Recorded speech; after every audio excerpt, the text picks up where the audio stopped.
Seigneur, sois au milieu de nous, accompagne-nous.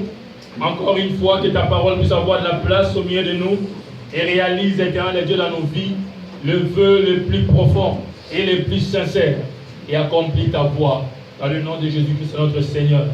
Et l'être humain, éternel Dieu, dans sa nature, dans son intelligence, sa sagesse humaine éternelle, disparaisse, éternel Dieu, et laisse la place à ce que de toi maintenant, afin que comme promis, comme prophétisé, ton fils, ta fille, partent de ces lieux différemment, en bien et à niveau élevé, qui sont entrés en ces lieux.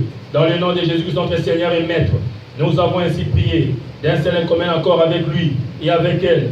Nous disons, merci Seigneur Jésus-Christ.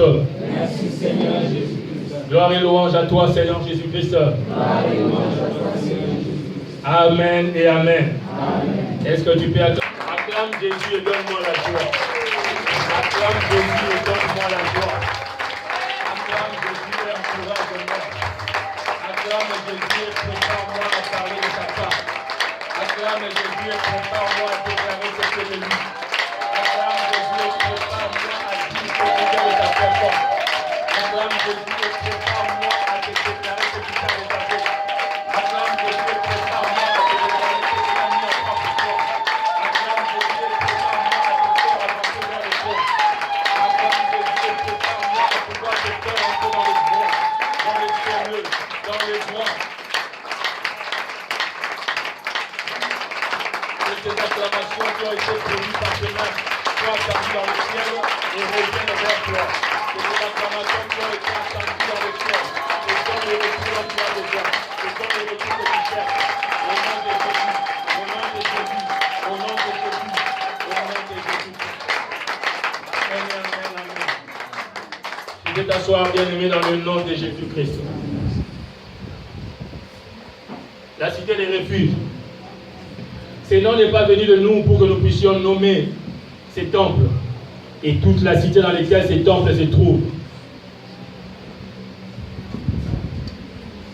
Ces temples que nous occupons depuis juin 99, c'est-à-dire 18 ans,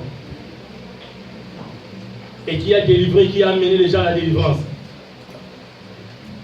c'est-à-dire 18 ans que nous sommes là. Tu peux compter dans tes doigts en disant j'ai quel âge. Et comment ces temples peuvent exister sur cette terre arabo-islamique depuis ces temps. Et quel est le plan de Dieu pour ces temples? Combien de personnes ces temples a béni? Est-ce que je serai béni en faisant partie de ces temples? Est-ce que je serai béni en m'investissant à ce que j'ai trouvé 18 ans avant moi et 18 ans même avant ma naissance? Pour certaines personnes, puisse continuer pour les autres qui viendront. Ou je devrais me soucier de moi-même d'abord. L'Éternel parlait à Josué, mais il avait déjà commencé à parler à Moïse. Il avait parlé à Moïse que le temps viendra, lorsque c'est lui qui te remplacera arrivera, vous allez mettre en place 6 villes en Israël. Ça sera des villes spéciales. Ça sera des lieux spéciaux. Les gens qui habiteront cette ville seront des personnes spéciales, des personnes extraordinaires, ayant vécu des situations extraordinaires. Quand je dis extraordinaire, ce n'est pas des personnes qui ont des millions forcément. Ce n'est pas des personnes qui ont construit la maison de Dieu certainement. Ces 6 villes auront pour spécialité de pouvoir abriter, de pouvoir faire loger, de pouvoir prendre avec eux des gens qu'on appelle à l'extérieur des meurtriers, des gens qui ont fait des avortements, des gens qui ont vendu les autres pour qu'on les tue, des gens qui ont tué les autres. Et la Bible déclare, c'est lui qui dira à son prochain, Raka, c'est-à-dire imbécile, l'a tué. Vrai ou faux? Vrai ou faux? C'est-à-dire que c'est lui qui commet un péché, de diminuer l'autre, qui commet un péché, de ne pas être reconnaissant à l'autre, qui commet un péché de ne pas reconnaître le pouvoir, la puissance l'existence de Dieu dans l'autre. C'est un meurtrier, c'est un assassin. Et ces villes que vous allez mettre en place, ce sont des villes pour des assassins. Et cette cité, c'est pour les assassins. Et il faut que ce soit Un assassin pour se dire, je ne savais pas que cette maison était pour moi. Si tu as été un assassin, si tu as commis un assassinat, si tu as détruit le nom de quelqu'un, si tu as fait des commérages contre quelqu'un, si tu as fait une fausse accusation contre quelqu'un, tu l'as tué, tu es là où tu devais réellement être. Amen. Si tu as parlé mal de quelqu'un qui t'a fait du bien, si tu as condamné quelqu'un qui t'a reçu, quelqu'un qui t'a béni, quelqu'un qui t'a payé le transport, ce soir, si tu es ici, je dis encore que tu es là où tu devais être. Amen. Si tu as pris l'argent de quelqu'un, tu as emprunté et tu refuses de payer, et tu penses dans tes droits de ne pas payer, ce soir, je suis venu te dire, tu es là où tu devais être réellement. Alléluia. Alors après avoir dit cela à Moïse, il est venu dire aux serviteurs de Moïse, de Josué, après que Moïse soit mort. Et l'Éternel dit à Josué, parle aux enfants d'Israël, dis, établissez-vous comme je vous l'avais ordonné par Moïse, des villes et des refuges, où pourra s'enfuir le meurtrier qui aura tué quelqu'un involontairement, sans intention, et elles vous serviront de refuge contre les vengeurs des sangs. Tout celui qui aura tué involontairement.